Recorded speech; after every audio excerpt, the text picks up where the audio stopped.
Okay, now welcome to Serene classes. Now just see basics. ठीक है, देखते हैं कुछ हम बेसिक्स ऑफ मैथमेटिक्स। जैसे कि हम बात करते हैं सबसे पहले एडिशन की। ठीक है, हम किसकी बात करते हैं? एडिशन की। तो जैसे कि कभी कभार क्या होता है कि जैसे कुछ बच्चे होते हैं, आप में से कुछ होंगे जिनको थोड़ी सी प्रॉब्लम होती होगी एडिशन में। हम तो बेसिक सी कॉन्सेप्ट समझते हैं। जैसे कहीं पे लिखा है -3 -4, तो कभी कभार आप कंफ्यूज हो जाते हैं कि इसका आंसर 7 होगा या 1 होगा या -7 होगा या प्लस, मतलब इस तरह का आपको कुछ कन्फ्यूज़न होता है। तो बेसिक सी चीज़ें देखिए बहुत इजी है। जैसे कहीं पे लिखा है -3 एंड -4, इन दोनों को सॉल्व करना है। तो अगर आपको यहाँ भी माइनस दिख रहा है और यहाँ पे भी माइनस दिख रहा है, तो आंसर भी किस में जाएगा? माइनस में। और वैल्यूज़ हमेशा क्या हो जाएंगी? ऐड। 4 + 3 कितना? 7। तो इसका आंसर क्या हो गया? -7। बेसिक कॉन्सेप्ट क्या है बेटा? देखिएगा, जैसे जब कभी भी सेम साइन होता है, क्या होता है? Same sign. सेम साइन का मतलब हो गया कि आंसर भी उसी साइन में आएगा, बट वैल्यूज हमेशा क्या होंगी? ऐड होगी। वैल्यूज क्या होंगी? ऐड होंगी। साइन हमेशा सेम होगा बट वैल्यूज आपकी क्या होंगी? ऐड होगी। जैसे कहीं पे लिखा है -4 -31, तो आपको पता है साइन माइनस माइनस है तो आंसर भी माइनस में आएगा। 31 + 4 कितना हो जाएगा? 35।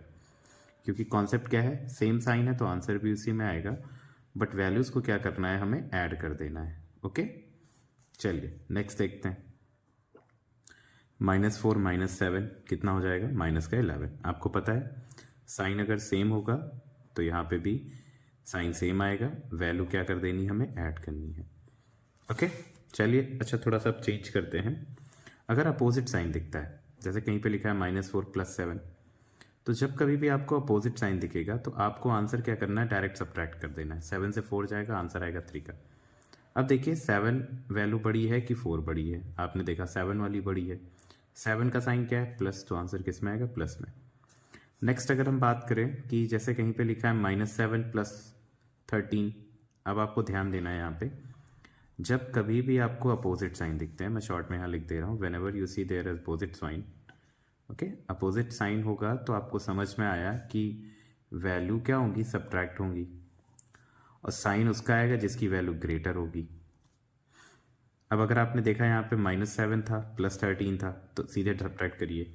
हमें सब्ट्रैक्ट करना है, क्यों? क्योंकि अपोजिट है। अपोजिट साइन में क्या है उनका? सब्ट्रैक्ट कर देना। 13 से 7 जाएगा, कितना आएगा आपका? 6 आएगा। साइन किसका आएगा? प्लस का, जो कि हम मेंशन नहीं करेंगे, तो +6 आ जाएगा और +3 आ गया। ये जैसे -18 लिखा हुआ है, +15 लिखा हुआ है, आपको साइन क्या दिख रहा है? अपोजिट दिख रहा है। यहाँ पे माइनस दिख रहा है और यहाँ पे प्लस दिख रहा है। जैसे ही साइन आपको अपोजिट दिखता है, वैल्यू आप सब्ट्रैक्ट कर देंगे। 18 से 15 जाएगा, कितना बचेगा? 3 बचा। अब देखिए 18 बड़ा है कि 15? आप कहेंगे सर 18 है, तो 18 का साइन क्या है? माइनस, तो आंसर किस में आएगा? माइनस में।